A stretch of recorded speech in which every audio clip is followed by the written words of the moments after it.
I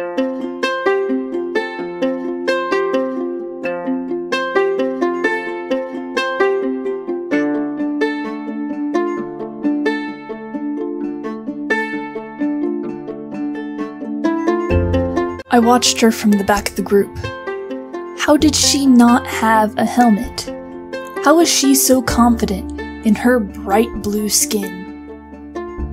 Even I didn't have such drastic differences done to my body, and yet there she was, as blue as ever, carrying herself down the path with not a care in the world.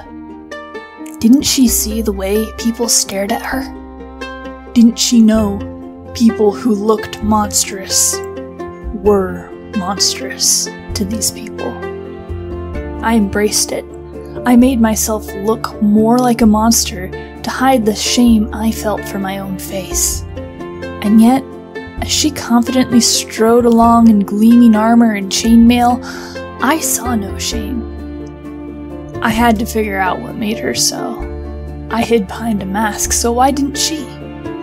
As I approached, I was reminded of my own awkwardness.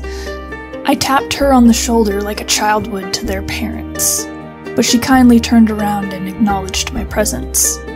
I suppose the initial shock had worn off of seeing a giant moth costume man, because she grinned like she was greeting a friend. I stuttered out a question. "What are you?"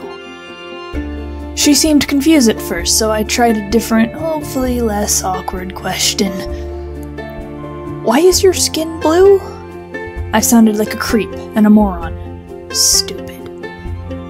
Thankfully, she ignored my trouble with speaking to other humanoid creatures and replied. She was half water genasi. I asked her what a genasi was, and she replied that it was a being that had some control over an element. Her element was water. I thought that was pretty neat, so I told her so. She said thanks.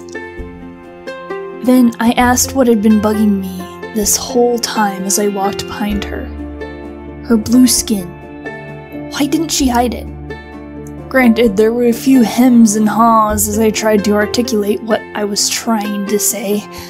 I didn't want to be rude after she'd been so kind to me, so much as to actually speak with me. After a blunder of trying to explain my reasoning for asking, she finally understood that I wasn't trying to be rude. She merely shrugged and said that she didn't much care what people thought of her. Didn't care? Or didn't experience the same horrors I had? Didn't have people run you out of town? Didn't have them call you a monster? I kept that last part to myself. She told me that if people wanted to start a fight with her, she'd end it. Said that if they made fun of her for the color of her skin, she'd shake it off. Their opinion didn't matter in the long run. All that mattered was what she, her family, and her goddess thought of her. And that was enough. Despite our differing backgrounds, I admired that strength. I wished I could forget what people had done to me and hold my head high. To not be afraid of people. To not be so scared that they'll call me a monster again if they knew what was hiding under the mask. We talked a while longer. I found out that we had a little in common. She didn't know her father. I didn't know mine either. I had forgotten mine. I forgot a lot of things about myself and my family in those dark years of my life. I think Calypso, that was her name, just never grew up with her father. That made me sad. We talked for a while longer, until I started to feel nauseous. Talking to people for a while will do that to me. I mumbled and stumbled out a small goodbye, and then fell back behind the traveling party again.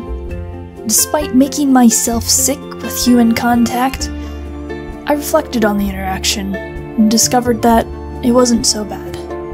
It had given me a lot to think about. If Calypso could walk around with her bright blue skin and not be persecuted for it, maybe there was hope for me yet.